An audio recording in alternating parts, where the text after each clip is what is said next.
তোমরা সবাই ভালো আছো? গত ক্লাসে আমি তোমাদেরকে যেগুলো পড়াইছিলাম, আজকে আমরা প্রথম এবং দ্বিতীয় প্রতিরক্ষা স্তরটা কমপ্লিট করছি, তাই না? আজকে আমরা পড়বো তৃতীয় প্রতিরক্ষা স্তর। এর মধ্যে কালকে কে জানে আমাকে একটু প্রশ্ন লিখলো যে অক্সিনেটিক কোষ। তোমাদের মনে আছে না, আমরা যে পৌষ্টিক তন্ত্র পড়াইছিলাম সেখানে 4 কোটি গ্যাস্ট্রিক গ্রন্থি আছে। সেই গ্যাস্ট্রিক গ্রন্থির মধ্যে একটা কোষ ছিল অক্সিনেটিক কোষ, ঠিক আছে? আর একটা বিষয় হচ্ছে যেটা আমি এখনো পড়াই নাই, আজকে পড়াবো সেই কোষের কথা। যেমন ডায়াপেডেসিস জানতে চাইছে, ডায়াপেডেসিস কি? আমি বলছি যে প্রক্রিয়া দেহে কোনো আক্রান্ত স্থানে রক্ত জলকের প্রাচীর ভেদ করে সাদা রক্তকণিকা বাইরে বেরিয়ে আসে, সেই প্রক্রিয়াটাকে আমরা বলছি ডায়াপেডেসিস। আমরা দেখাবো, এগুলো আলোচনায় আসবো। আজকে আমরা যে বিষয় নিয়ে কথা বলবো সেটা হচ্ছে তৃতীয় প্রতিরক্ষা স্তর। তৃতীয় প্রতিরক্ষা স্তরের মধ্যে আমরা যেগুলো দেখব,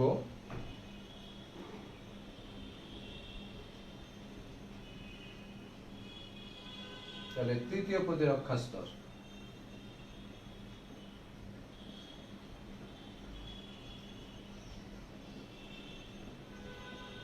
তৃতীয় প্রতিরক্ষা।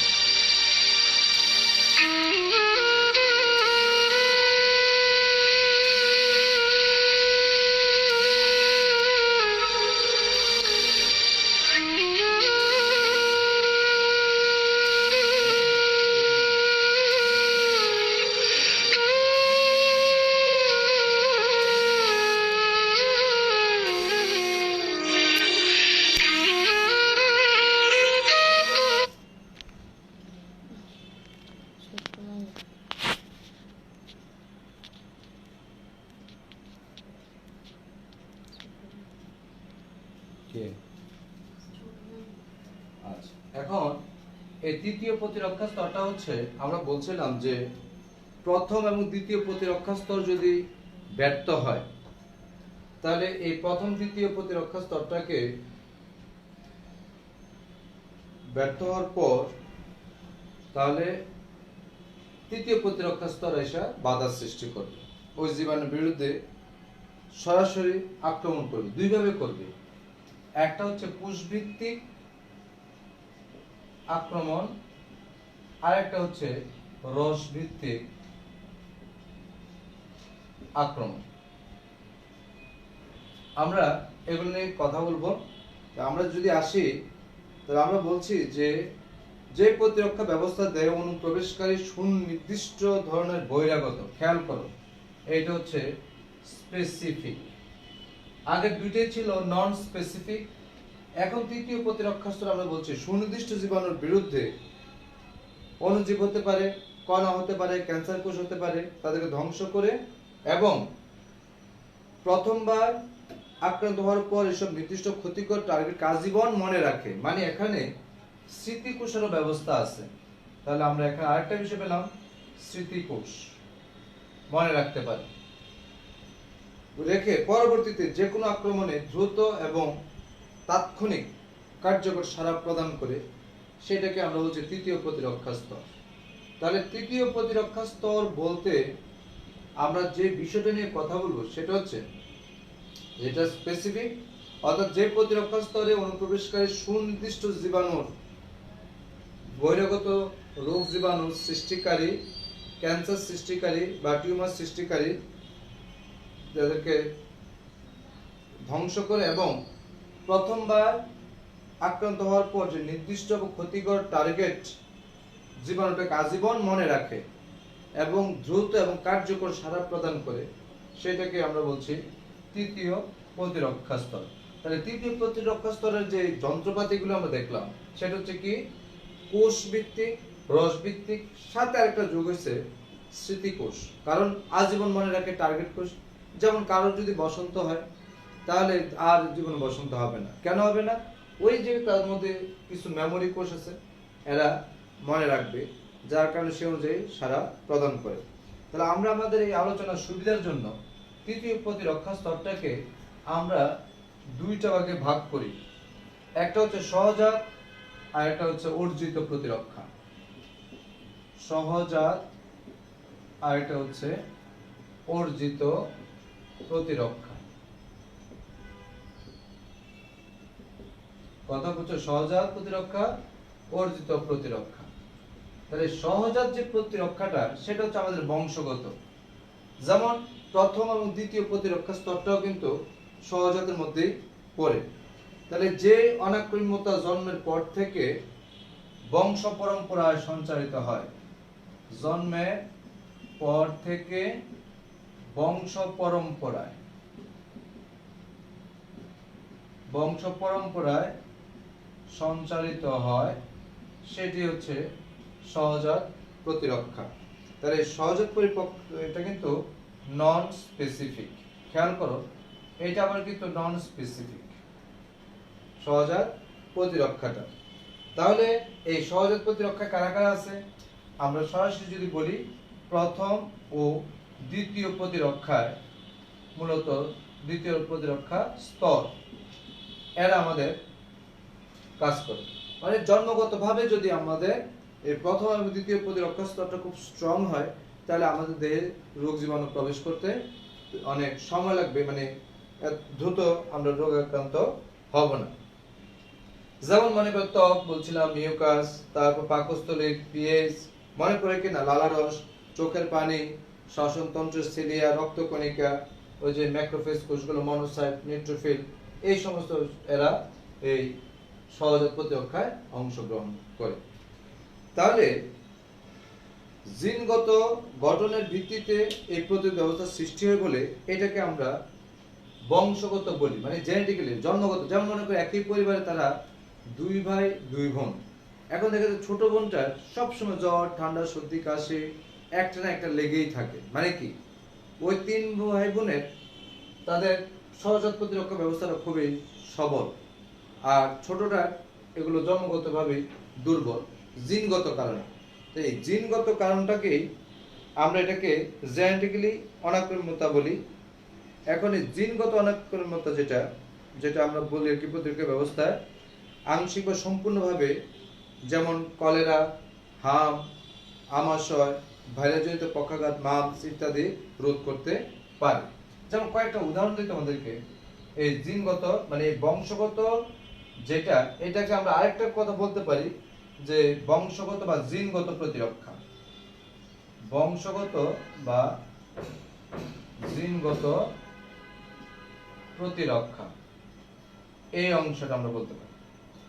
তাহলে বংশগত বা জিনগত যে প্রতিরক্ষাটা সেটা আবার কিভাবে হয় খেয়াল করো।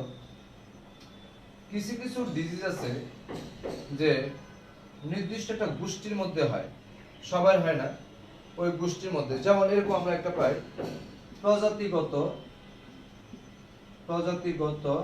অনাক্রম্যতা। তাহলে প্রজাতিগত অনাক্রম্যতা বলতে আমরা যেটা বুঝি যে এই জীবাণু আক্রমণটা বেশিরভাগ একটা প্রজাতির মধ্যে সীমাবদ্ধ থাকে, একটা নির্দিষ্ট প্রজাতিতে সীমাবদ্ধ, একটি নির্দিষ্ট প্রজাতির মধ্যে সীমাবদ্ধ থাকবে, সেটাকে আমরা বলছি প্রজাতিগত। যেমন ম্যালেরিয়া যে রোগটা, বিশেষ করে এটা আমরা জানি ম্যালেরিয়া পরজীবী, মানুষ এবং মশকির উপর পরজীবী। খেয়াল করে দেখো, তাহলে ম্যালেরিয়া পরজীবী, তার পোষককে মানুষ এবং মশকি। তাহলে এটা কি তার জন্য নির্দিষ্ট না? সে এই দুইটা ছাড়া তো অন্য কারোর দেহে প্রবেশ করে না, কাউকে আক্রমণ করে, রোগ আক্রান্ত করে না। তাহলে আমরা এটা বুঝলাম যে এটা হচ্ছে প্রজাতিগত ভাবে, কিন্তু অন্য কোনো প্রজাতির উপর সে বাঁচতে পারে না। এই গেল প্রজাতিগত অনাক্রম্যতার একটা উদাহরণ আমরা দিলাম। 2 নম্বরে আমরা যেটা পাই, ধরো গোষ্ঠীগত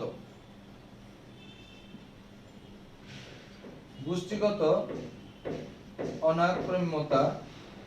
তাহলে গোষ্ঠীগত অনাক্রম্যতা বলতে আমরা যেটা বুঝি সেটা হচ্ছে, যেমন আমরা একটা উদাহরণ দিই, যক্ষা শ্বেতাঙ্গের তুলনায় কৃষ্ণাঙ্গদের যক্ষা হওয়ার হারটা বেশি থাকে। অর্থাৎ কোন একটি বিশেষ পরজীবীর মাধ্যমে মানুষের কোন গোষ্ঠী আক্রান্ত হয়, বিশেষ পরজীবী দ্বারা একটা বিশেষ গোষ্ঠী আক্রান্ত হয়, সেখানে আমরা বলছি যে কৃষ্ণাঙ্গ মানুষেরা শ্বেতাঙ্গ মানুষের চেয়ে বেশি যক্ষার শিকার হয়। তাহলে কৃষ্ণাঙ্গ একটা গোষ্ঠী ধরলাম আমরা, কৃষ্ণাঙ্গ মানুষেরা শ্বেতাঙ্গদের তুলনায় বেশি আক্রান্ত হয় যক্ষায়। তাহলে আমরা যদি কথাটা এইভাবে এখানে পয়েন্ট দিয়ে দিই, যক্ষায় কৃষ্ণাঙ্গ মানুষেরা শ্বেতাঙ্গদের তুলনায় বেশি আক্রান্ত হয়। তাহলে এই ডিজিজটা একটা গোষ্ঠীর মধ্যে সীমাবদ্ধ, এই কারণে এটাকে আমরা বলছি যে তুলনায় বেশি আক্রান্ত হয়। এবার আমরা আরেকটা অংশে যাই, 3 নাম্বার। তাহলে গোষ্ঠীগত অনাক্রম্যতা সব সহজাতের মধ্যে পড়তেছে। ব্যক্তিগত অনাক্রম্যতা, ব্যক্তিগত অনাক্রম্যতা এটা কি? দেখো, ব্যক্তিগত বলতে আমরা যেটা বুঝি, যেমন এই করোনা ভাইরাসের বেলায় খেয়াল করো যে দেখা যাচ্ছে কারোর বেলা প্রকাশ পাচ্ছে, কারোর বেলায় প্রকাশ পায় না। তাহলে কোন মানুষ নিজস্ব প্রতিরোধ ব্যবস্থার জন্যই পরজীবীর সংক্রমণ প্রতিহত করতে পারে। তাহলে যে আমরা দেখি কোন মানুষ করোনার আক্রান্ত হচ্ছে, কেউ আক্রান্ত হচ্ছে না, কোন বা কেউ করোনা ভাইরাস দ্বারা আক্রান্ত হয়, করোনা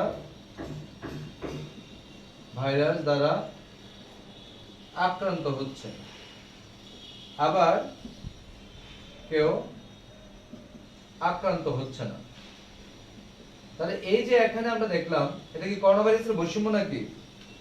যে কারোর প্রতি প্রীতিভাবটা বেশি, কারোর প্রীতিভাব কম? আসলে না, এটা হচ্ছে যে তার নিজস্ব একটা প্রতিরোধ ব্যবস্থা আছে, হয়তো তার নিজস্ব প্রতিরোধ ব্যবস্থাটা উন্নত হয় বিদায় সে ভাইরাস দ্বারা আক্রান্ত হচ্ছে না। তাহলে এখানে আমরা যে আক্রান্তটা মানে অনাক্রম্যতাটা দেখলাম, সেটাকে আমরা বলছি ব্যক্তিগত অনাক্রম্যতা।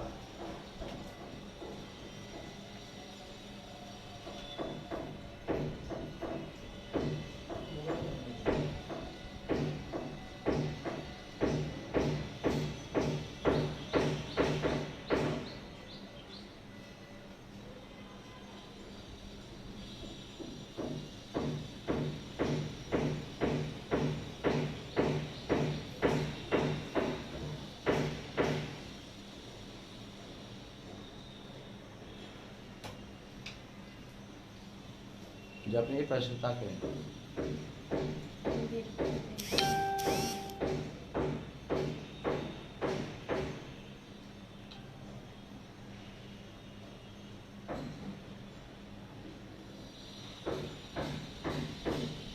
উপর দিয়ে দিয়ে দিই।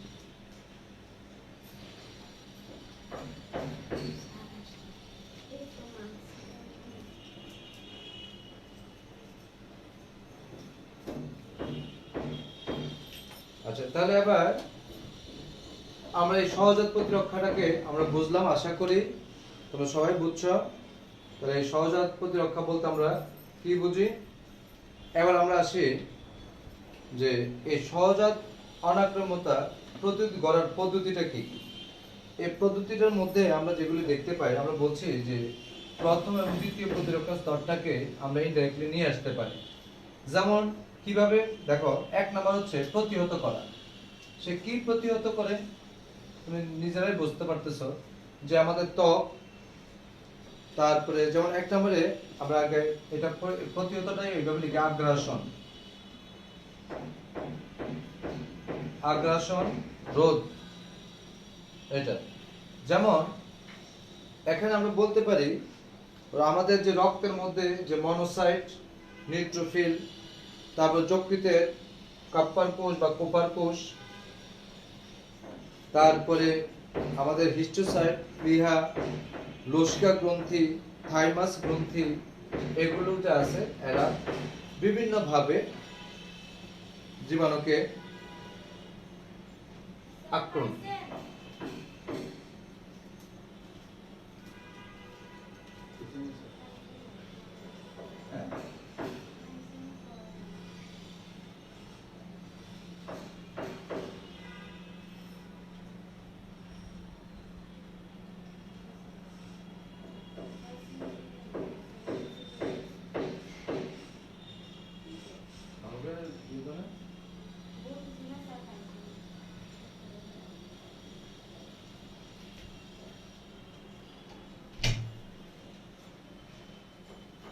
আচ্ছা, এবার আসে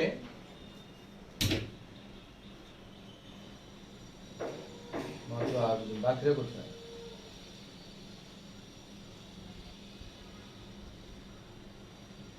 তাহলে আগ্রাসন একটা পয়েন্ট আমরা দিলাম। 2 নম্বরে আসো অ্যাসিড, ওই যে ওই কথাগুলি, অর্থাৎ আমাদের প্রথম এবং দ্বিতীয় প্রতিরক্ষা স্তরটা আছে না, ওইটাকে আমরা আছে ফোন দিয়ে দেখো না ভিডিওটা হলো, এটা তো ইয়ে নাই। আগ্রাসন, অ্যাসিড এবং উৎসেচক, যেমন আমাদের পাকস্থলীর গাত্রে, তারপর আমাদের কোষ্ঠনালীতে গন্ত্রের মধ্যে বিভিন্ন রকম অ্যাসিড এবং এনজাইম থাকে এগুলি। ত্বক ও শ্লেষ্মার ঝিল্লি, অর্থাৎ মিউকাস ঝিল্লি যে আছে, আমাদের ত্বক আছে সেখানে বাধা পায় সহজাতভাবে। তারপরে রক্তস্থিত রাসায়নিক পদার্থ,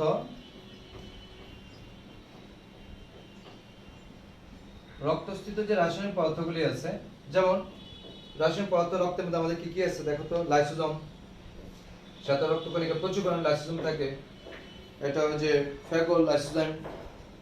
তারপরে আমরা বলছি বিভিন্ন রকমের যে প্রোটোলাইটিক এনজাইম, তারপরে আমরা পাই অ্যান্টিবডি, বিভিন্ন ন্যাচারাল কিলার সেল ইত্যাদি। তাহলে এই কথাগুলি আর কি, অর্থাৎ তুমি ইনডাইরেক্টলি প্রথম ও দ্বিতীয় প্রতিরক্ষা স্তরে যারা যারা ছিল এই তারাই হচ্ছে এই। তাহলে তারা কারা, কিভাবে কাজ করে, এই বিষয়টাই শুধু আমরা এখন ব্যাখ্যা করলাম। তাহলে আগ্রাসনটা হচ্ছে, আমি আবার বলছি, আগ্রাসন মানে কি? আক্রমণ। কারা আক্রমণ করে? বিভিন্ন কোষ, সেই কোষগুলো তো তোমাদেরকে পড়াইছে, যেমন হচ্ছে কাপ্পার কোষ, প্লিহা, লসিকা গ্রন্থি, থাইমাস, কথা বলছো, নিউট্রোফিল, মনোসাইট, এরা হচ্ছে সেই আগ্রাসনের সৈনিকগুলো। এই কথা বলছি।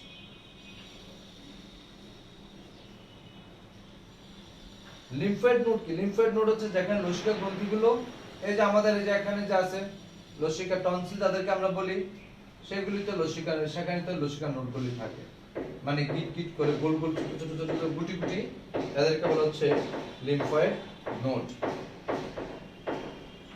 আচ্ছা, আজকে হ্যাপি আসে না? আচ্ছা, তোমাদেরকে আমি একটা কথা বলি, তোমরা একটু কষ্ট করে তোমাদের যে ফেসবুক আইডি এবং তোমার যে যেই নামে আমি তোমাকে চিনি, এই নামটা আমাকে একটু সবাই মেসেজ করে দিয়ে দিও, কারণ আমি তোমাদের গ্রুপটা আলাদা করে ফেলবো তো। এই কারণে আমি আবার বলতেছি যে তোমরা যারা ক্লাসগুলি করো, তোমাদের ফেসবুক যে তুমি যেটা ব্যবহার করতেছো এইটা দিয়ে, অথবা আমার মেসেঞ্জারে আমার ফেসবুক আইডি এটা, আর আমার নাম, যেমন আমি যেমন নীলুফা আক্তার, এই নীলুফা আক্তার কিন্তু আমি তার উদাহরণ আরেকটা নাম আছে, কিন্তু সে এটা অন্য একটা আইডি দিয়ে করে, এরকম আর কি, যে নিকনেম আর ফেসবুক আইডি, তাহলে আমার জন্য সুবিধা হয়। যেমন কালকে আমি অনেকগুলিকে বাদ দিয়ে দিছি এরকম, কারণ অযথা এরা ডিস্টার্ব করে বা ক্লাস করে না, দরকার কি এত ভালো মানুষদেরকে যুক্ত থাকা। আচ্ছা, এবার আসো আমরা চলে যাই অর্জিত প্রতিরক্ষা। তাহলে এতক্ষণ যে বিষয়টা আলোচনা করলাম সেটা হচ্ছে,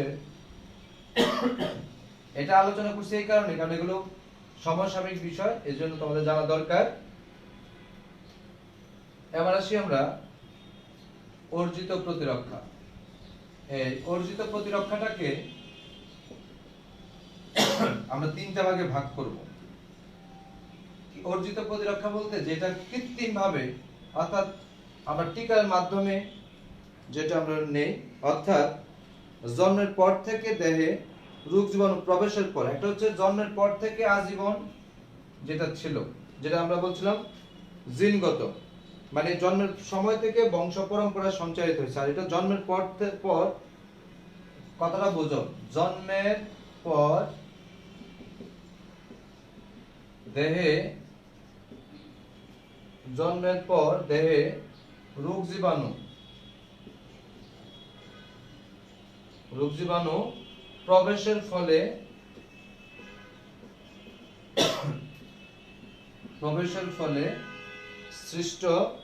সৃষ্টি হয়। কি বলছে?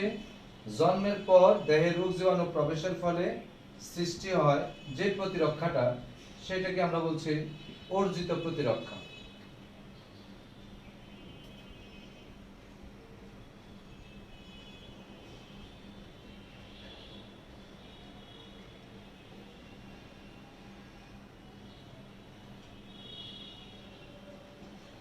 না তোমরা দিবে তোমাদের যে আমার যে তোমাদের একটা পেজ আছে না,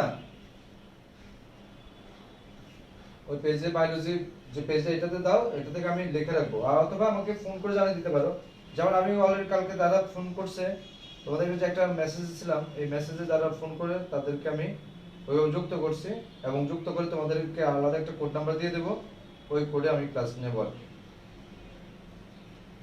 আচ্ছা, এবার আসো, জন্মের পর দেহে রোগ জীবাণু প্রবেশের ফলে সৃষ্টি হয়। একটা হচ্ছে জন্মের পর, মানে জন্ম থেকে আমরা যে সংজ্ঞাটা বলছিলাম যে জন্মের সময় থেকে, কথাটা বোঝা, এটা হচ্ছে জন্মের পর দেহে, আর জন্মের সময় থেকে আজীবন বংশ পরম্পরা সঞ্চারিত হয়ে যে স্থায়ী প্রতিরোধ ব্যবস্থা গড়ে তোলে, সেটা ছিল যে আমরা যেটা বলছিলাম যে অর্জিত আর সহজাত। আর জন্মের পর দেহে রোগ জীবাণু প্রবেশের ফলে যে ব্যবস্থা রোগ, মানে যে অনাক্রম্যতাটা সৃষ্টি হয়, যে অনাক্রম্যতা, এইটাকে আমরা বলছি অর্জিত। এবার আসি, আমরা অর্জিতটাকে আমরা তিন ভাগে ভাগ করতে পারি। একটা হচ্ছে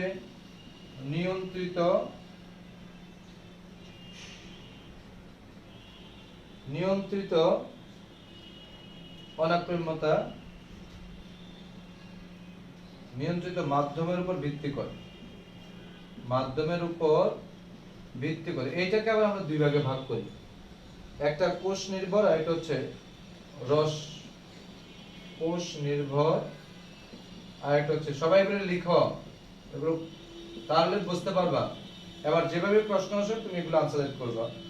নিয়ন্ত্রিত মাধ্যমের উপর, যেমন একটা হচ্ছে কোষ নির্ভর, আর একটা হচ্ছে রস নির্ভর, আর একটা দেখো রস ভিত্তিক, যেটা আমরা বলছি নিয়ন্ত্রিত মাধ্যমের উপর, আর একটা হচ্ছে সক্রিয়তার উপর ভিত্তি করে, সক্রিয়তার উপর ভিত্তি করে।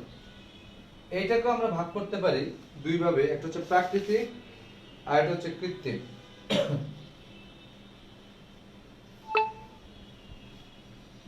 প্রাকৃতিক আর একটা হচ্ছে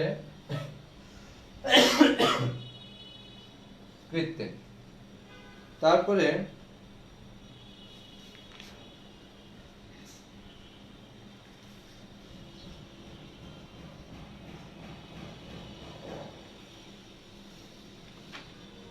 আমরা এটাকে দুই ভাগে লিখলাম, যে একটা হচ্ছে নিয়ন্ত্রিত মাধ্যমের উপর ভিত্তি করে রস ভিত্তিক, আরেকটা আছে এখানে তিনটা পয়েন্ট হবে, এটা একটু ঠিক করে নাও, এই তিনটা, একটা রস ভিত্তিক, আরেকটা হচ্ছে ইন্টারফেরন। আমি আবার বলছি, নিয়ন্ত্রিত মাধ্যমের উপর হচ্ছে তিন রকমের, একটা হচ্ছে কোষ ভিত্তিক, রস ভিত্তিক, ইন্টারফেরন। আর সক্রিয়তার উপর ভিত্তি করে এটা হচ্ছে দুই রকমের, একটা অ্যাক্টিভ আর একটা প্যাসিভ। মানে আমরা এটাকে বলি আর কি সক্রিয়, আর একটা হচ্ছে অক্রিয় বা নিষ্ক্রিয়। তোমাদের আজমল স্যার বইয়ে একবার লেখা আছে অক্রিয়, সক্রিয় বা অক্রিয়।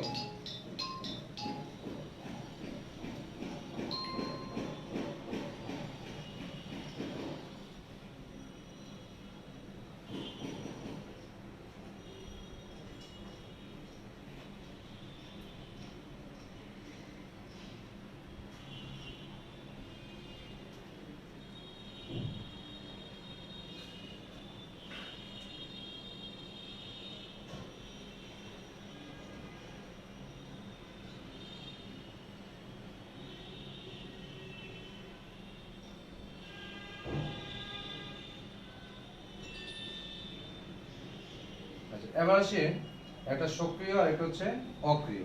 এই হলো অর্জিত প্রতিরক্ষার আমরা যেটা আলোচনা করলাম, সহজাত এবং অর্জিতের মধ্যে। এই প্রথমে আসি আমরা কোষ নির্ভর। তাহলে একটা জন্মের পর দেহে যখন রোগ জীবাণু প্রবেশ করছে, এই রোগ জীবাণু প্রবেশের পর থেকে সৃষ্টি হয়। এইটাকে আমরা ধারাবাহিকভাবে আসি। প্রথমে আসি আমরা কোষ নির্ভর। কোষ নির্ভর বলতে আমরা কি বুঝি? দেখো এই কথাগুলো কিন্তু আমাদের বলা হয়ে গেছে, তারপর আমি বলতেছি এখানে কোষ নির্ভর বা কোষ নিয়ন্ত্রিত বলতে এখানে আমরা যেটা বুঝি সেটা হচ্ছে এক নম্বরে দেখো কোষ নির্ভর। এই কোষ নির্ভরের মধ্যে আমরা যেটা বলি একটা হচ্ছে টি লিম্ফোসাইট আর একটা হচ্ছে বি লিম্ফোসাইট। এখানে মূলত যে ভূমিকা পালন করবে সেটা হচ্ছে টি লিম্ফোসাইট, এই কোষ নির্ভর। তাহলে এটি লিম্ফোসাইট বা টি কোষের সাহায্যে ঘটে থাকে, সেটাকে আমরা বলি টি কোষ। এই টি কোষের মাধ্যমে ঘটে থাকে কোষবৃদ্ধি কণাক্রম্যতা। টি লিম্ফোসাইট সক্রিয় ওঠে অনুপ্রবিষ্ট জীবাণুকে সে আক্রমণ করে, ধ্বংস করে। এবং তোমরা জানো এগুলো আমাদের অস্থি মজ্জা থেকে উৎপত্তি হয়। তাহলে ওদের উৎপত্তি হচ্ছে অস্থি মজ্জা। টি লিম্ফোসাইট এই কোষগুলো জীবাণুকে ধ্বংস করে। এখন আমরা বলছি যে টি লিম্ফোসাইট, খেয়াল করো এখানে এরা অস্থি মজ্জা থেকে উৎপন্ন হয়, কিন্তু পরিণতি লাভ করে থাইমাস গ্রন্থিতে। এদের উৎপন্ন হচ্ছে অস্থি মজ্জা, আর থাইমাস গ্রন্থিতে এরা কি করে, এদের যেটা আমরা বলি যে পরিণতি ঘটে। তাদের পরিণতি বলতে বলতে মৃত্যু না, কিন্তু বিকাশ, ডেভেলপমেন্ট। এই কোষের বিকাশ বা ডেভেলপমেন্টটা ঘটে হচ্ছে থাইমাস গ্রন্থিতে। বুঝছো? এবার আমরা দেখি দেহে অ্যান্টিজেন প্রবেশ করলে, অ্যান্টিজেন মানে কি? বহিরাগত।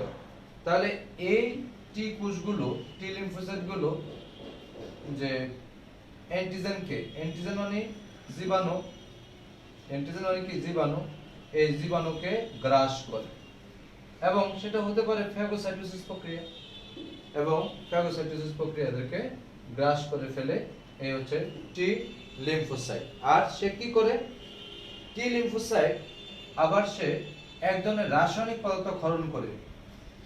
টি লিম্ফোসাইট সে একটা রাসায়নিক পদার্থ ক্ষরণ করে, সেটার নাম হচ্ছে লিম্ফোকাইনিন। এই লিম্ফোকাইনিন, এই লিম্ফোকাইনিন কি করে? মানে কেমোট্যাক্সিস, যেটাকে আমি বলছিলাম, আমরা বলছিলাম কেমোট্যাক্সিস। এই কেমোট্যাক্সিসের মাধ্যমে সে ম্যাক্রোফেজ কোষকে আকৃষ্ট করে। এই ম্যাক্রোফেজ কোষকে আকৃষ্ট করে, ফলে এই ম্যাক্রোফেজ দিয়ে এই জীবাণুটাকে ধ্বংস করে। এই হচ্ছে কোষ নির্ভর। কথা ক্লিয়ার? তাহলে কোষ নির্ভর আমরা বলছিলাম যে নিয়ন্ত্রিত মাধ্যমের উপর ভিত্তি করে আমরা এটাকে তিন ভাগে ভাগ করছিলাম। সেই মাধ্যমগুলি কি কি? একটা মাধ্যম আমরা বললাম যে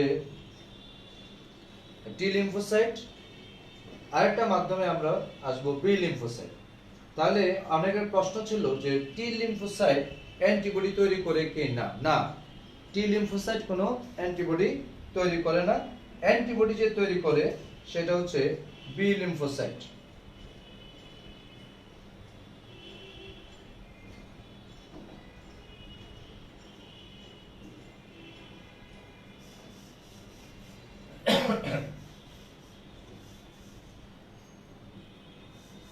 আর তোমাদের বলে রাখি, আমরা অবজেক্টিভ পরীক্ষাগুলো শুরু করে দেব যে ধারাবাহিকভাবে, কারণ আমাদের চ্যাপ্টার বেশি নাই। আমরা শেষ করে আর একটা মাসের মধ্যে আমরা মোটামুটি শেষ করতে পারবো আশা করছি, করে আমরা অধ্যায়ভিত্তিক পরীক্ষা, সাবজেক্ট এবং অবজেক্টিভের পরীক্ষাগুলো চালু করে দেব।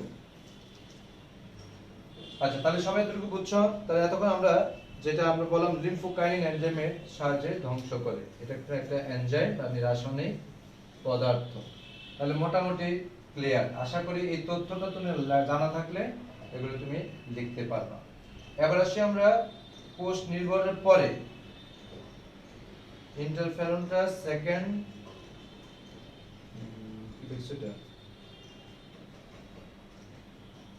প্রতিরক্ষা স্তরে অংশ না, এটাকে আমরা অর্জিত প্রতিরক্ষা স্তরের যে মাধ্যম বলছি, মাধ্যমের উপর নিয়ন্ত্রিত মাধ্যমের ভিত্তি করে প্রতিরক্ষা অর্জিত অনাক্রম্যতাটাকে তিন ভাগে ভাগ করলাম। একটা কোষ নির্ভর, একটা রস নির্ভর, আর একটা হচ্ছে ইন্টারফেরন নিয়ন্ত্রিত অনাক্রম্যতা। কথা বুঝছো নি?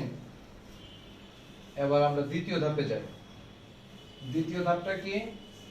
দ্বিতীয় ধাপটা হচ্ছে, আমরা খ দেই, এটা আগে যদি ক দেই। দ্বিতীয় ধাপে হচ্ছে রস ভিত্তিক। আসি আমরা, পরীক্ষা কিন্তু এগুলো আসে কোষ ভিত্তিক, রস ভিত্তিক। তাহলে রস ভিত্তিক যে বিষয়টা, সেটা হচ্ছে এখানে আমরা দেখব যে এখানে কি পেয়েছি আমরা, টি লিম্ফোসাইট, আর এখানে যে মেইন তার অনাক্রম্যতা বি লিম্ফোসাইট।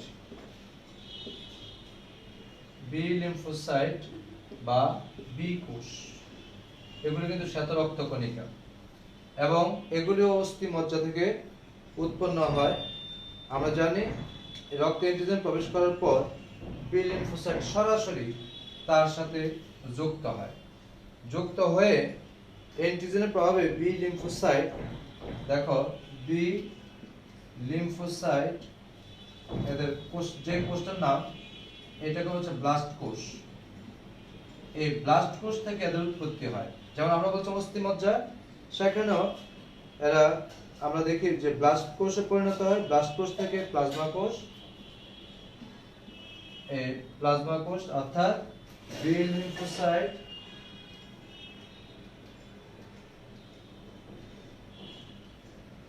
বি লিম্ফোসাইট সে কি করে, ব্লাস্ট কোষে পরিণত উৎপত্তি মজ্জা থেকে, মানে মজ্জা বলতে স্টেম কোষ আর কি, অস্থি মজ্জা বা স্টেম কোষ, অস্থি মজ্জা বা স্টেম সেল। এই স্টেম সেল থেকে উৎপত্তি হয়। উৎপত্তি হয়ে এরা ব্লাস্ট কোষে পরিণতি লাভ করে। এই পরিণতি লাভ করে এরা প্লাজমা কোষে পরিণত হয়, প্লাজমা কোষ। আর এই প্লাজমা কোষ থেকে তৈরি হয় অ্যান্টিবডি। অ্যান্টিবডি, আর এই কারণে এটা হচ্ছে, আমরা জানি অ্যান্টিবডি হচ্ছে এক ধরনের প্রোটিন, এই কারণে এটাকে বলছে রস ভিত্তিক। তাহলে অ্যান্টিবডি, আর এই অ্যান্টিবডি যেটাকে আমরা বলি ইমিউনোগ্লোবিউলিন, ইমিউনোগ্লোবিউলিন, এই ইমিউনোগ্লোবিউলিন মানে আইজি, এটাকে আমরা সংক্ষেপে লিখি ইমিউনোগ্লোবিউলিন বা অ্যান্টিবডি। বুঝছো? তাহলে আমরা দেখলাম এরা কিভাবে জীবাণুকে আক্রমণ করে। তাহলে এখানে আরো কয়েকটা তথ্য তোমরা মনে রাখতে পারো। কেমোটেক্সিস বলতে ওই যে আমরা বললাম যে তার থেকে যে রাসায়নিক পদার্থ নিশ্চিত লিম্ফোকাইনিন এনজাইমের, এই লিম্ফোকাইনিন এনজাইমের কারণে এখানে কি করে ম্যাক্রোফেজ কোষগুলো উদ্দীপিত হয়, আইসা তখন জীবাণুকে আক্রমণ করে।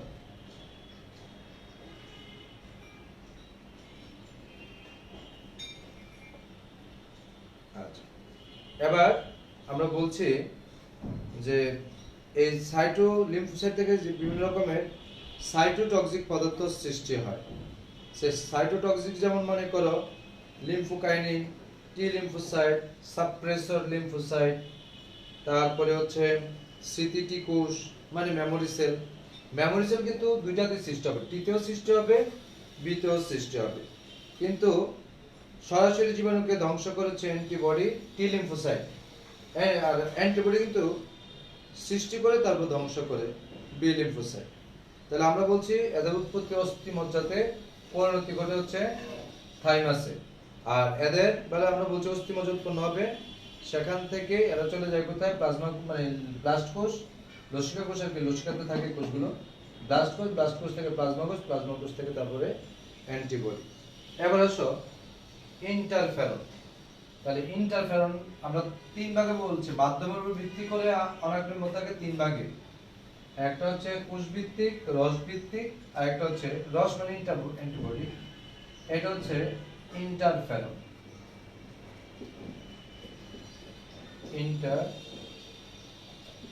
ইন্টারফেরন। তাহলে ইন্টারফেরন বলে আমরা কি বলছি? ইন্টারফেরন নিয়ন্ত্রিত ভাইরাস যখন কোনো কোষকে আক্রমণ করে, ভাইরাস যে কোষকে আক্রমণ করে তখন আশেপাশের যে কোষগুলি আছে, মানে ভাইরাস আক্রান্ত যে কোষগুলি আছে সেই কোষগুলো তার ভাইরাসের আক্রমণ প্রতিরোধ করার জন্য এরা কি করে, যে আশেপাশে কোষগুলো যেন আক্রান্ত না হয় তার জন্য ওই আক্রান্ত কোষ থেকে এক ধরনের গ্লাইকোপ্রোটিন নিঃসৃত হয়। এই গ্লাইকোপ্রোটিনটা যেটাকে আমরা বলছি 20 থেকে 30,000 ডাল্টন। তাহলে ইন্টারফেরন হচ্ছে 20 থেকে 30,000 ডাল্টন, এটা একটা একক প্রোটিন। এখন এই ইন্টারফেরন বিভিন্ন কোষ থেকে উৎপন্ন হয়, যেমন আমরা দেখি টি লিম্ফোসাইট, শ্বেতরক্তকণিকা, ফাইব্রোব্লাস্ট। টি লিম্ফোসাইট, শ্বেতরক্তকণিকা এবং ফাইব্রোব্লাস্ট।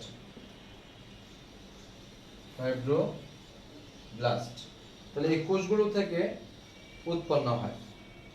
যেমন আমরা যদি বলি ফাইব্রোব্লাস্ট কোষ, তাহলে ইন্টারফেরন উৎপত্তি হয় কোথা থেকে? লিম্ফোসাইট, শ্বেতরক্তকণিকা এবং ফাইব্রোব্লাস্ট, এই কোষগুলো থেকে ইন্টারফেরন উৎপন্ন হয়। তাহলে দেহে ভাইরাস প্রবেশ করে, এটা কিন্তু শুধুমাত্র ভাইরাসের জন্য, এটা শুধু ভাইরাসের ক্ষেত্রে। এখন তোমরা প্রশ্ন করতে পারো, তাহলে করোনা ভাইরাসকে নিয়ন্ত্রণ করতে পারে না কেন?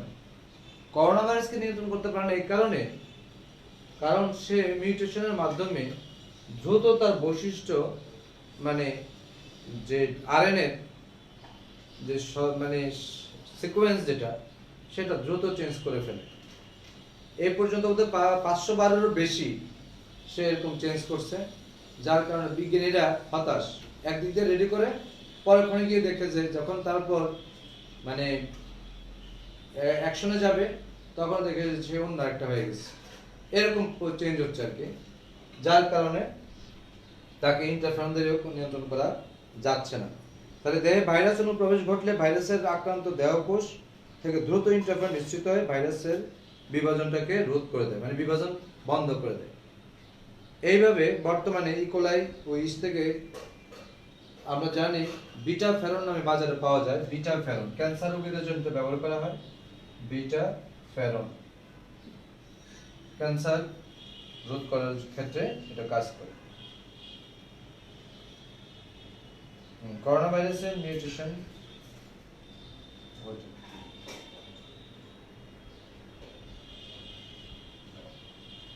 আচ্ছা, এবার আসি আমরা আজকে কয়েকজনই তো আসে না, অনিন্দিতা আসছে না,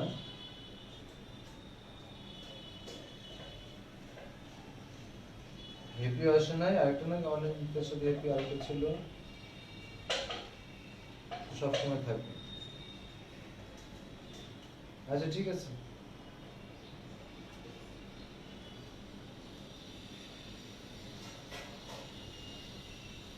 এটা এখনো বলা যাচ্ছে না যে হয়তো মিউটেশন যে কিছু তো নিয়ন্ত্রণ আসবে। আসলে কি এমন কিছু বক্তব্য বা কথা আছে যেটা স্রষ্টা এগুলো সব নিয়ন্ত্রণ করছে। আমরা বলি আমাদের যেগুলো এগুলো সাসপেক্টেবল, মানে সন্দেহমূলক কথাবার্তা, কিন্তু প্রকৃত অর্থে যে যত কথাই বলো, যে প্রকৃতি একটা বিশাল শক্তি, যেটা আমরা আল্লাহ বলি, ঈশ্বর বলি, গড বলি, তিনি যে নিয়ন্ত্রণ করেন এটাই সত্য।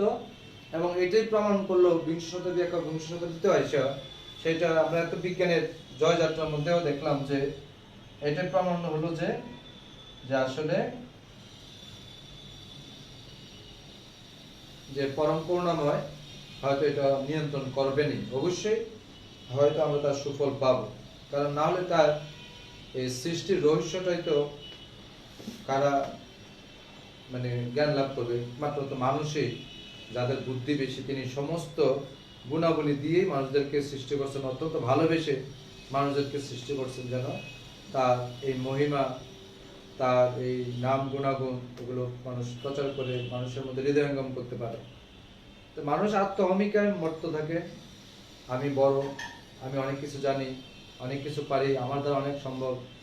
এই কারণেই এই একটা আণুবীক্ষণিক অণুজীব দিয়ে প্রমাণ করে দিল যে তোমরা দেখো কত মহামূর্খ, তোমরা ইচ্ছা করলেই অনেক কিছু পারো না। তার প্রমাণ শুধু পারো ধ্বংসযজ্ঞ চালাতে, কোনো একটা গঠনমূলক কাজ করতে পারো না।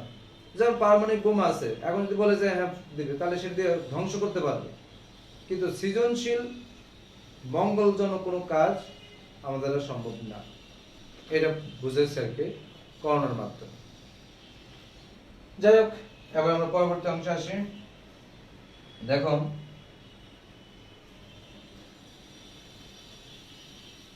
হ্যাঁ শোনা যাচ্ছে যে অনুমোদন পাইছে, দেখা যাক, দেখার বিষয় পরবর্তীতে। এবার আমরা চলে যাই ইন্টারফারেন্স নিয়ে আমরা আলোচনা করলাম।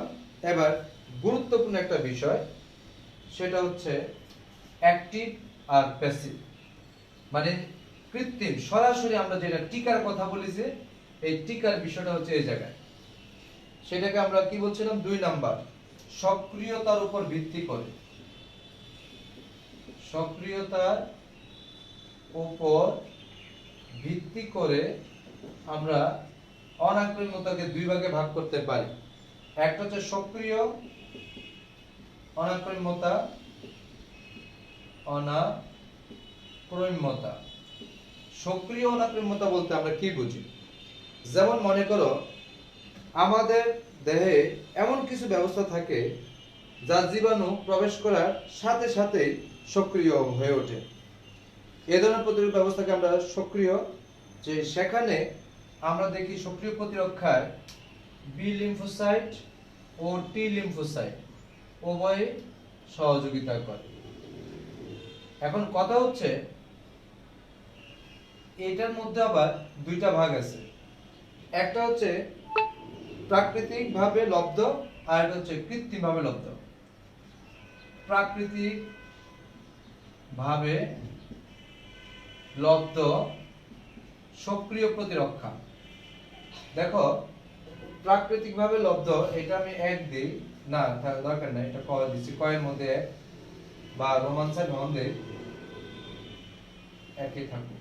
প্রাকৃতিক ভাবে লব্ধ, প্রাকৃতিক ভাবে লব্ধ বলতে আমরা কি বুঝি? দেখো, যেমন আমরা বলছি আমাদের যে বি এবং টি লিম্ফোসাইট আছে, এদের ফ্যাগোসাইটোসিস প্রক্রিয়া জীবন ভক্ষণ করে। কে?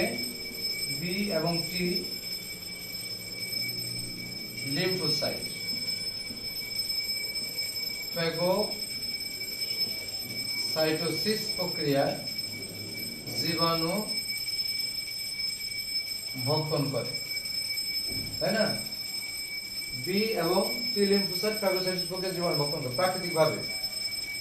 আর কিছু আছে লিম্ফোসাইট স্মৃতিকোষ, প্রাকৃতিক ভাবে, বা মেমোরি সেল, এগুলো আমাদের দেহের মধ্যে আছে মেমোরি সেল। এরা যদি কোনো জীবাণু প্রথম প্রতিরক্ষা স্তর ভেদ করে প্রবেশ করেছিল, এই রেকর্ডটা তাদের মধ্যে আজীবন থাকে, সে আজীবন তাদেরকে চিহ্নিতকরণ করতে পারে। এই জন্য এটাকে আমরা বলছি প্রাকৃতিকভাবে লব্ধ। তাহলে এই প্রাকৃতিকভাবে লব্ধ যেটা, এটাকে আমরা বলি, তাহলে যে অনাক্রম্যতা দেয় সরাসরি সক্রিয়ভাবে উৎপন্ন হয়, সেটা হচ্ছে প্রাকৃতিকভাবে আমরা যেটা পেলাম। আর আরেকটা হচ্ছে ধরো কৃত্রিম, 2, আরেকটা হচ্ছে কৃত্রিম। কৃত্রিমটা হচ্ছে এখন আমরা যেটা বলি যে ভ্যাকসিন বা টিকার মাধ্যমে, ভ্যাকসিন বা টিকার মাধ্যমে, এটা কিন্তু স্পেসিফিক। এই যে আমরা অর্জিত প্রতিরক্ষা যেটা বলছিলাম, মনে রাখবেন সহজটা কিন্তু নন স্পেসিফিক ছিল, অর্জিত প্রতিরক্ষাটা হচ্ছে স্পেসিফিক, এটা হচ্ছে স্পেসিফিক। ঠিক ভ্যাকসিন বা টিকার মাধ্যমে যে প্রতিরক্ষা ব্যবস্থাটা আমরা দেখি, সেই প্রতিরক্ষা ব্যবস্থায় এরা জীবাণুকে অ্যান্টিজেন রোগ সৃষ্টিকারী করতে মানে অ্যান্টিজেনের সংসদের বি লিম্ফোসাইট এবং টি লিম্ফোসাইটও সক্রিয় ওঠে। এই টিকার মাধ্যমে বি লিম্ফোসাইট ও টি লিম্ফোসাইট সক্রিয় হয়, সক্রিয়কে জীবাণুকে ধ্বংস করে। তাহলে এটা হচ্ছে বাইরে থেকে আমরা যে টিকা দিই, এই টিকা প্রয়োগের মাধ্যমে এটা হয়। আর প্রকৃত যেমন মনে করো আমাদের সবাইকে হেপাটাইটিস বি এর টিকা নাম আছে না, সবার কি জন্ডিস হয় না, তাহলে কিছু আছে যে তারা জন্ডিস হচ্ছে না, তাহলে কি বোঝা গেল যে তার মধ্যে ওই হেপাটাইটিসের প্রকৃতিগত ভাবে পরিবেশ থেকে এই ভাইরাস আমাদের দেহে আইসা আমাদের টিকা তৈরি হয়ে আছে, যার জন্য আর আমাদের তেমন একটা ক্ষতি হচ্ছে না। আর যাদের দুর্বল বা এরকম সমস্যা তখন তাদেরকে এই টিকাটা নিতে হয় যেন ভবিষ্যতে আর না হয়। তাহলে এই ছিল সক্রিয়তার উপর ভিত্তি করে। তাহলে সক্রিয়তার মধ্যে একটা হচ্ছে প্রাকৃতিক আর একটা হচ্ছে কৃত্রিম। কথা কি বুঝছো? সক্রিয়তা আমরা ভাগ করলাম যেটা একটা হচ্ছে মাধ্যমের উপর ভিত্তি করে, আর একটা হচ্ছে সক্রিয়তার উপর ভিত্তি করে। সক্রিয়তার মধ্যে হচ্ছে প্রাকৃতিক ভাবে আর একটা কৃত্রিম, আর একটা হচ্ছে নিষ্ক্রিয়। এবার আসি নিষ্ক্রিয় অনাক্রম্যতা। ব্যাস, এটা দুই রকমের। নিষ্ক্রিয় যেটা, এটা তো সক্রিয়, এটা হবে নিষ্ক্রিয়। শুধু আমি এটা একটু চেঞ্জ করে দেই, নিষ্ক্রিয়। আমরা মোস্তান আমরা কি করব? হ্যাঁ, নিষ্ক্রিয়। একটা হচ্ছে প্রাকৃতিক ভাবে লব্ধ, যেমন শিশু মাঠ থেকে যে কোলস্ট্রাম বা শাল দুধ যেটা বলা হয়, এই শাল দুধ যদি খায় তাহলে বাচ্চা কি করে? তার প্রতিরক্ষা ব্যবস্থাটা গড়ে তোলে। তাহলে এই যে প্রাকৃতিক ভাবে, তাহলে এটা প্রাকৃতিক ভাবে এটাকে আমরা কি বলি? এটা তো কয়ের মধ্যে ধরো আমরা এটা পেলাম, এটা হলো সক্রিয়। সক্রিয়ের মধ্যে প্রাকৃতিকগত ভাবে লব্ধ, হ্যাঁ প্রাকৃতিকগত লব্ধ, আর একটা কৃত্রিম, সমস্যা নাই এটা। তাহলে কোলেস্ট্রাম বা শাল দুধ, তাহলে শিশু থেকে প্রতিরক্ষা, মা থেকে প্রতিরক্ষা ব্যবস্থা সরাসরি শিশুর মধ্যে যাচ্ছে না, শাল দুধ পান করবে, তারপরে সেখান থেকে মার মধ্যে যাচ্ছে, মানে সন্তানের মধ্যে যাচ্ছে। এই কারণে এইটাকে আমরা বলছি মানে প্যাসিভ, বা এটাকে অ্যাক্টিভ বা অক্রিয় বলতে পারো তোমরা। যেমন আজমল স্যার বই লেখা আছে অক্রিয়, আবার কোন বই লেখা আছে নিষ্ক্রিয়। তাহলে এই প্রাকৃতিক ভাবে। আরেকটা হচ্ছে 2 নাম্বার, যেটা তোমাদের এখন সচরাচর এই শব্দটা তোমরা শুনতে পাও, যে এরকম কোথাও আমরা শুনছি যে করোনা রোগী হাইজ্যাক হয়েছে, কেন? তার দেহ থেকে সিরাম বা রক্ত রস নেওয়ার জন্য। হাইজ্যাক বলতে এরকম না, সরাসরি তারা নিয়ে গেছে, মানে প্রতারণা করতেছে যে আমি করোনা রোগী, সুস্থ হয়েছি, আমার রক্ত রস আছে, 20,000 টাকা নিয়ে আসেন, আমি ঢাকা মতিঝিলের এই জায়গায় আছি। তখন এরা কি করছে, 20,000 টাকা আগে বিকাশে পাঠিয়ে দেন।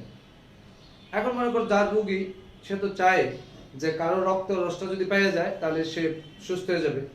এই কারণে এই প্রতারণার ফাঁদিকে দেখেছে লোকও নেই, সিরামও নেই।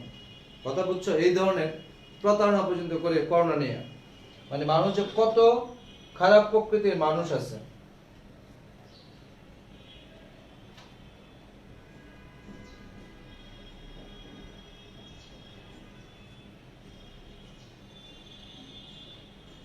আর করোনার বিষয়টা হচ্ছে অনেকটা, আমরা এখনো যদি মনে করো, অনেকে আমরা মনে করি যে আমরা নেগেটিভ, আমাদের লক্ষণ নাই, কিন্তু লক্ষণ ছাড়াও করোনা ভাইরাস অনেকেই বহন করতেছে।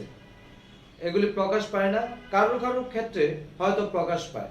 যেমন অনেকের ঘরে মনে করো এরকম, যেমন আমি এক ডাক্তারের ফ্যামিলিতে মাঝে মধ্যে যাই, তাদের সাথে আমার খুব ভালো সম্পর্ক আছে।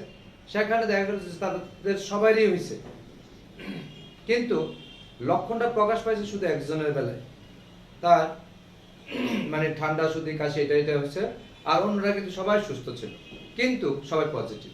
অতএব আতঙ্ক বা ভয় না হয়ে সবাইকে স্বাভাবিক যেটা থাকতে হবে। আর করোনা ভাইরাসের ওষুধই হচ্ছে মাস্ক, ভালো মাস্ক পরতে হবে যখনই বাইরে যাও, এগুলো। আর সুস্থ স্বাভাবিক যে খাবারগুলি খাওয়া দরকার, প্রতিরক্ষা ব্যবস্থা যেন উন্নত হয় সেটা। আর অনেক সময় তুমি ইচ্ছা করলেই প্রতিরক্ষা ব্যবস্থাকে উন্নত করতে পারবে না, কেন? যেটা বংশগত, সেই বংশগত যেটা সেটা তো তোমার মানে ইনহেরিডিটি যেটাকে আমরা বলি আর কি, অতএব ওইটা আমাকে তো পূর্বপুরুষ থেকে পেয়ে আসছি। আর একটা হচ্ছে এই জন্য কি করতে হবে, নিয়ম কানুন মেনে চলতে হবে যেন জীবাণুটা আমাদের প্রবেশ করতে না পারে। কৃত্রিম ভাবে যেটা, এই কৃত্রিম অক্রিয় বা নিষ্ক্রিয় অনাক্রম্যতা, এটা প্রাকৃতিক নিষ্ক্রিয় অনাক্রম্যতা, আর এটা হবে কৃত্রিম নিষ্ক্রিয় অথবা অক্রিয়, তুমি যেভাবে লিখো কোনো সমস্যা নাই। এটা তাহলে এটা হলো কি, আমরা ইচ্ছা করলে যখন যেমন মনে করো পৃথিবীর কোনো একটা অঞ্চলে যদি কোনো একটা রোগ মহামারী আকারে ধারণ করে, তাহলে ওই রোগটা থেকে বাঁচার জন্য তখন তাৎক্ষণিকভাবে টিকা তৈরি করা সম্ভব হয় না। তখন মনে করো অনেক লোক মারা যায়, মহামারী যেমন এটা এখন কিন্তু আর এপিডেমিক নাই, এটা প্যান্ডেমিক হয়ে গেছে, এখন সারা বিশ্বে এটা ছড়িয়ে গেছে। তো এখন কথাটা হচ্ছে প্যান্ডেমিক যেহেতু, তাহলে এখন মনে করো যারা মারা যাচ্ছে তাদের মধ্যে আক্রান্ত কিছু লোক তো সুস্থ থাকে, তাদের রক্ত রসে যে সিরামটা আমরা বলি সেটা সুস্থ মানুষকে প্রয়োগ করলে বা আক্রান্ত প্রয়োগ করলে তার রক্তে যদি প্রবেশ করে দেওয়া যায়, তাহলে দেখা যায় যে হয়তো সে ভালো হয়ে যেতে পারে। 100% ভালো এমন কথা বলা যাবে না, কিন্তু অনেকটা আরোগ্য হয় এবং সুস্থ হয়।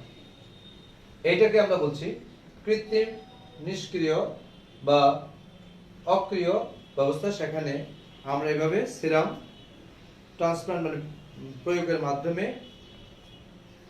যেমন এখানে যে কথাটা আমরা বলি আর কি, প্রতিরোধ ব্যবস্থা উদাহরণ হিসেবে বলা যায় জলাতঙ্ক প্রতিরোধের জন্য অ্যান্টি রেবিস প্রতিষেধক, সাপের বিষের জন্য অ্যান্টি ভেনম, এরকম সাম্প্রতিক সময়ে শক্তিশালী নিরাপদ উন্নত প্রতিষেধক তৈরি, এগুলো। তারপরে বর্তমানে যেটা আমরা বলছি সিরাম করোনা ভাইরাসের জন্য এগুলো, ঠিক আছে। তাহলে এতক্ষণ আমরা যে বিষয়টা আলোচনা করলাম, তৃতীয় প্রতিরক্ষা স্তরটি আমরা খুব মানে ধারাবাহিকভাবে আমি পয়েন্টগুলো তুলে দিলাম এবং গুরুত্বপূর্ণ তথ্যগুলো দিয়ে দিলাম। আজকে তোমরা বাসায় পড়ে ফেলবা, পড়ে ফেললে দেখবা যে তোমাদের কাছে ক্লিয়ার। আরো একটা বা দুটা ক্লাস লাগবে, তাহলে এগুলো পরে। আর এই পর্যন্তই তো। আর তোমাদেরকে যেটা বলছি তোমরা এই কাজটা করবা। আচ্ছা, কুলসুম শাল দুধ কি বলছে, শাল দুধ হচ্ছে অর্থাৎ বাচ্চা হওয়ার পর মায়ের স্তন গ্রন্থি থেকে এক ধরনের আঠালো পদার্থ নিঃসৃত হয়। এই আঠালো পদার্থটা হচ্ছে কোলস্ট্রম। যেমন তুমি আমি আমরা সবাই আমরা এই শাল দুধ পান করেছি। কথা কি বুঝছো? একসময় ছিল, দেখো মানে আমাদের বিজ্ঞানের ব্যবস্থাগুলো অনেক সময় ছিল যে এই শাল দুধ খেতে দিত না। আমাদের আগের স্টেজে যারা, যেমন আমাদের কাকা বাবা দাদা তাদের আমলে না কিরকম ছিল যে শাল দুধ খেতে দিত না। আমাদের স্টেজে এসে আবার এরকম প্রচার করতো যে না শাল দুধ খেতেই হবে, আর ওইখান থেকে তো মোটামুটি আসছে। আর এই শাল দুধের মধ্যেই প্রথম প্রতিরক্ষা ব্যবস্থাটা থাকে বাচ্চাদের, যেটা আমরা ইনডাইরেক্টলি, সরাসরি বাচ্চা না মাঠ থেকে পাচ্ছে, এই কারণে এটাকে বলা হচ্ছে ইনডাইরেক্ট, এই জন্য এটা অক্রিয় প্রতিরক্ষার মধ্যে পড়ছে। এটা হচ্ছে প্রাকৃতিক, আর সিরাম যেটা নেওয়া হচ্ছে সেটা হচ্ছে কৃত্রিম। ঠিক আছে, তাহলে আজ এই পর্যন্তই। সবাই ভালো থাকবে, সুস্থ থাকবে। তোমাদেরকে যে কথাটা বলছি প্রত্যেকের যে আমার, কারণ আমি যাদেরকে চিনি হয়েছে, যেমন অনেকে আছে যে তার ফেসবুক আইডিতে এক নাম আর ইয়েতে আরেক নাম, যার কারণে আমি কালকে তাদেরকে অমিট করে দিচ্ছি, ব্লক করি নাই। এখন কেউ যদি মনে করে যে সে না আবার ব্যাক করবে, হ্যাঁ স্যারের শ্রম দেয়, পরিশ্রম করে স্যারের শ্রমের মর্যাদাটাও দেবো, প্লাস ক্লাসগুলিও করবো। মর্যাদা তো অবশ্যই দিবে, কিন্তু মেইন কথা হচ্ছে যে ক্লাসগুলো যেন করে। কিন্তু অনেকে দেখি তো কোনো ক্লাসও করে না। আবার আমি অবাক হয়েছি যে কয়েকজন এরকম 10-12 জনকে পর্যন্ত অ্যাড করছে, এবং কারা এইভাবে অ্যাডগুলি করলো আমি বুঝলাম না। কিন্তু অ্যাডমিন তো আমি নিজেই, মডারেটরও আমি নিজেই, আমি এটা বুঝি নাই, হয়তো কোনো একটা সমস্যা হচ্ছে এই কারণে। তো যাই হোক, সবাই ভালো থাকবে, সুস্থ থাকবে, সবাইকে আবার শুভকামনা। ক্লাসগুলো পড়বা, সবাই ভালো থাকবে, নিরাপদে থাকবে।